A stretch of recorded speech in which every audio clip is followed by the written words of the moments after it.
हरे कृष्णा। वेद सारथी में आपका स्वागत है। हमारी चर्चा चल रही है प्रकृति के 3 गुणों पर। आज हम चर्चा करेंगे कि जो व्यक्ति इन तीनों गुणों के अनुसार कार्य करता है तो उसकी मृत्यु के बाद कैसी गति होती है। जो व्यक्ति तमोगुणी है वे मृत्यु के बाद नारकीय ग्रह और निम्न योनियों में जन्म लेते हैं।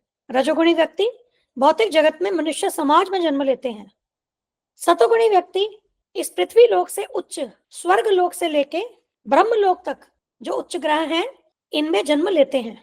परंतु जो व्यक्ति शुद्ध सत्व गुण में है अर्थात जो भगवान श्री कृष्ण की सेवा में लगा है, ऐसा व्यक्ति इस भौतिक जगत में पुनः जन्म नहीं लेता। वह आध्यात्मिक जगत अर्थात कृष्ण धाम को प्राप्त करता है। तो जब तक व्यक्ति इन तीनों गुणों में बंधा है उसके लिए इस भौतिक संसार से मुक्ति संभव नहीं है। उसे यहाँ बार बार कभी उच्च लोकों में, कभी निम्न लोकों में, कभी उच्च योनियों में या कभी निम्न योनियों में जन्म लेना ही होगा। और यह जन्म उसके गुण के आधार पर प्रकृति उसे प्रदान करती है। मृत्यु के बाद की गति, इसके विषय में भगवान भगवत गीता के 14वें अध्याय में बताते हैं और श्रीमद् भागवतम के 11वें स्कंद के 25वें अध्याय में। इन श्लोकों का उदाहरण हमने यहाँ इस स्लाइड पे आपके लिए दिया है। भगवत गीता 14.14, इसमें भगवान श्री कृष्ण कहते हैं, यदा सत्वे प्रवृद्धे तो प्रलयम याति देहभृत तदोत्तम विदाम लोकान अमलान प्रतिपद्यते। जब कोई सतोगुण में मरता है तो उसे महर्षियों के विशुद्ध उच्चतर लोकों की प्राप्ति होती है। भगवत गीता 14.15, रजसी प्रलयम गत्वा कर्म संगीषु जायते तथा प्रलीनस्तमसी मूढ़योनिषु जायते। जब कोई रजोगुण में मरता है तो वह सकाम कर्मियों के बीच जन्म ग्रहण करता है और जब कोई तमोगुण में मरता है तो वह पशु योनि में जन्म धारण करता है।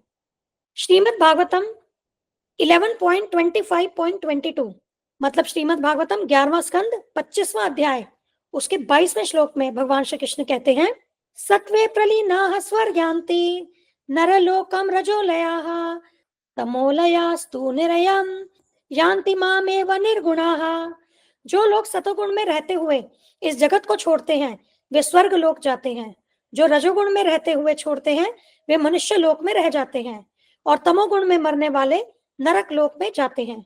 किंतु जो प्रकृति के सारे गुणों से मुक्त है वे मेरे पास आते हैं। तो ये चर्चा थी विभिन्न गुणों में विभिन्न जीवों की मृत्यु के बाद गति। हमारी अगली चर्चा का विषय होगा भोजन तथा परिणाम, अर्थात ये जो विभिन्न गुणों में जीव हैं वे किस प्रकार का भोजन ग्रहण करते हैं और ऐसे भोजन को ग्रहण करने से उन्हें क्या परिणाम मिलता है। धन्यवाद। हम यह चैनल और इस पर दी गई समस्त वीडियोस हमारे गुरु महाराज श्री कृष्ण कृपा मूर्ति श्री श्रीमद अभय चरणारविंद भक्तिवेदांत स्वामी ठाकुर श्रील प्रभुपाद जी को समर्पित करते हैं। श्रील प्रभुपाद की जय। धन्यवाद। हरे कृष्णा।